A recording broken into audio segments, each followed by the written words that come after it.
Hello everyone, welcome back to my channel. So today we are going to do a beautiful watercolor floral painting, and for that I'm going to use this 300 GSM watercolor sheet. It's very thick and it's cold pressed, and I'm using my palette that I use to mix my colors, and basically I use Camel Artist watercolors.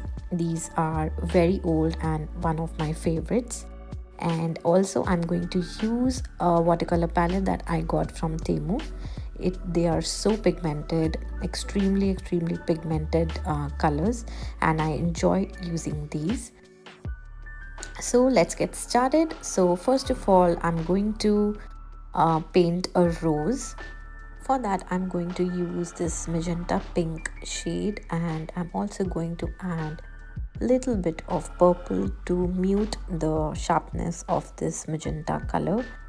So basically you can use any color of your choice for the rose. You can use red or maybe some peachy pink, but I like this color and I'm going to use this today. So let's see how we can paint a watercolor rose very easily. We will start by making small letter C. As you can see, very enclosed and not leaving much gap between them. So it has to be basically in a circle shape and make small C shapes with the watercolor.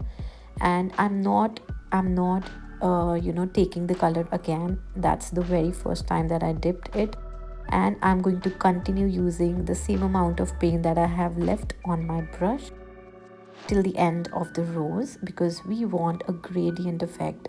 We want the center of the rose to be very pigmented and very loose and light color towards the outer side. So just keep on adding these curved lines as you go out, and towards the outer side these lines are going to be big and small. So it totally depends on how big you want the rose to be.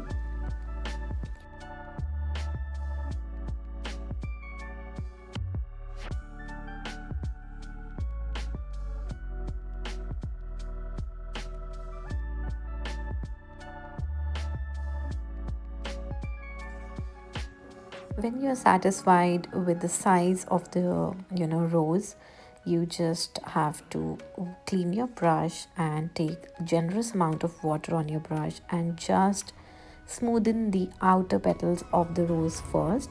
As you can see, I'm using water, quite a lot of water, and I'm just blending the outer petals of the rose so that it gives a very loose, a very rough and wild kind of a look. So this way the rose looks very elegant also, and you can spread it however you like. I am going to do a little bit more. I'm going to make smaller petals, smaller lines out on the outer side also. So with this I've finished painting this rose, and it's time to move on to the second flower, that is poppy. So I am using red color. So I'm just starting to draw a water drop kind of a shape, and when you are confident by drawing that, you can add ziggly lines in that shape like you can see.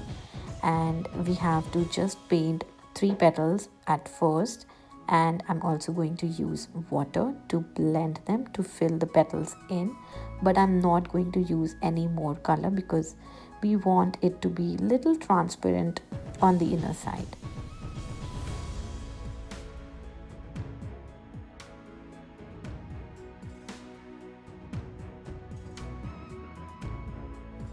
I also want to paint one more small poppy on the top left side. It's your wish however you want to place the flowers.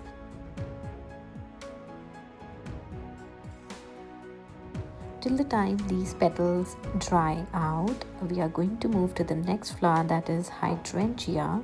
And I think this is the easiest way to paint a hydrangea. So all you have to do is just take light watery color. I'm using sky blue and I'm dipping my brush in water and just spreading these water droplets in a circular shape, as you can see. And slowly I will be adding the blue color, and it should be very dark towards the lower side and very light towards the upper side, as you will see. So I'm adding darker shade at the bottom, and as I'm going upwards I am dotting very little paint towards the upper side, so it looks very light on that area.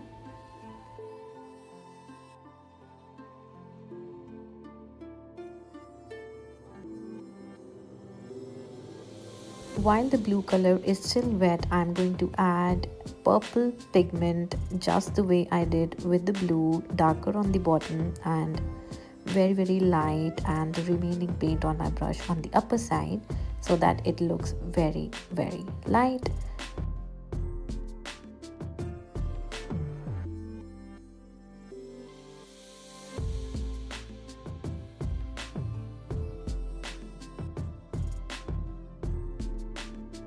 Hydrangea is almost done. We will leave it for drying, and let's move back to our poppies. And on the remaining sides between the 3 petals, we are going to add 3 more petals with the same pigment, same color, and in the same technique with a ziggling stroke, but we are overlapping them a little bit on the previous petals. As you can see the overlaps. They look beautiful and very natural. So we are going to make 3 petals for this one and 3 petals for the smaller one also.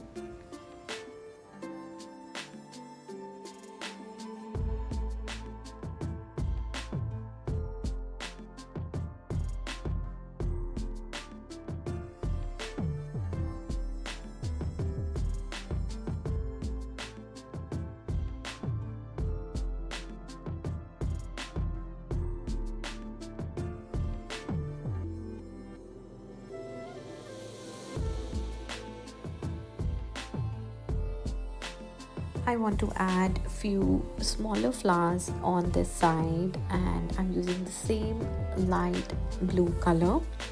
And the technique for these is just to press your brush and it will create a petal kind of a shape. As you can see, I'm just taking the pigment, just taking the paint and just pressing it over the paper, and it creates a flower, a petal.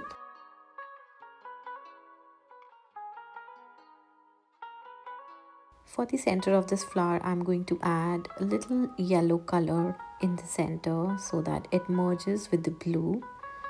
And now I'm going to move to the leaves. I'm going to use sap green color from both the palettes that I have, and I'm going to dilute it with water. And first of all, I'm starting with some tiny branches for these flowers.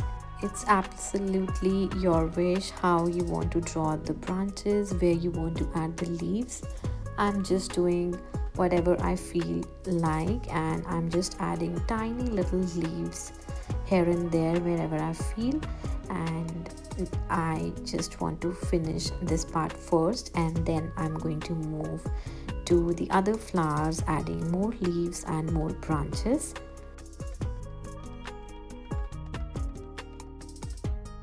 Here I'm adding a few stems, smaller stems, where I want to make flower buds here. And as you can see, I'm just drawing a few lines.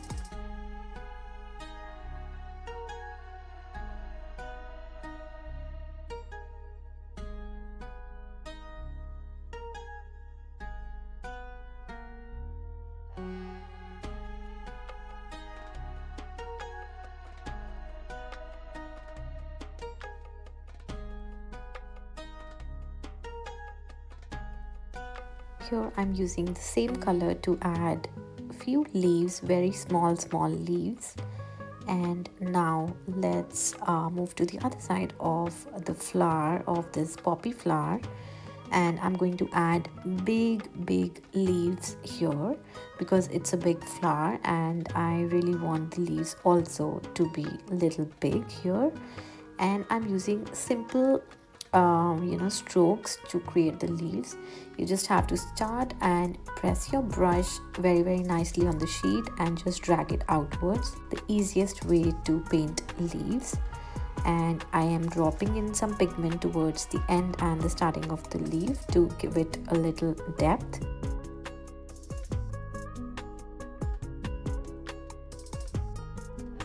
So for this petal I mixed a little bit of emerald green color so it looks different, and also I'm adding little bit spikes to the both sides of the leaves and it gives a very different look.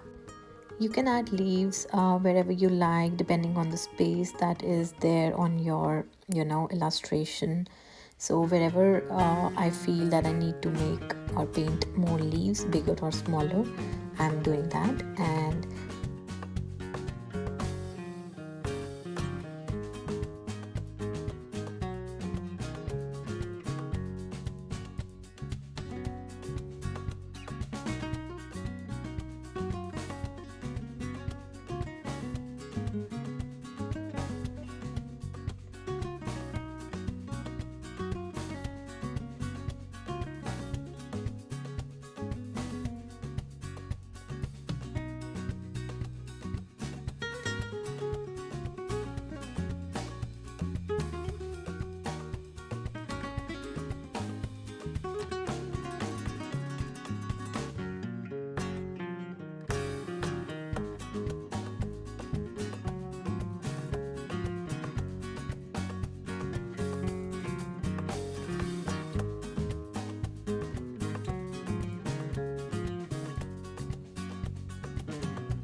here I'm using black color to make the center of this poppy flower, and I'm just creating a circle, and then I'll just make few lines from the center of the circle and take it towards the petals, so it looks and it represents the curves that the petals have. And I'm doing the same for the smaller flower.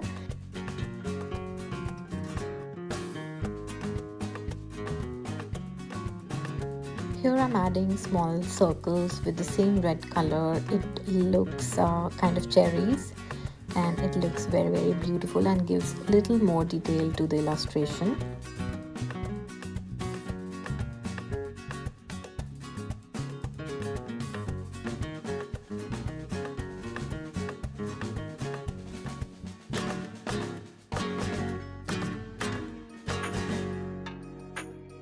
Adding final touches to this hydrangea, so I'm just making few petal kind of shapes here and there so that it looks very natural.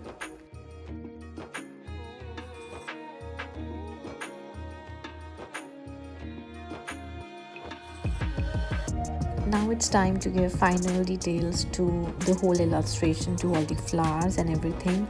So please watch the video till the end to see the final look of it, and please enjoy. If you also enjoyed this video, please don't forget to like, share and subscribe to my channel for more such content. And thank you so much for watching this video.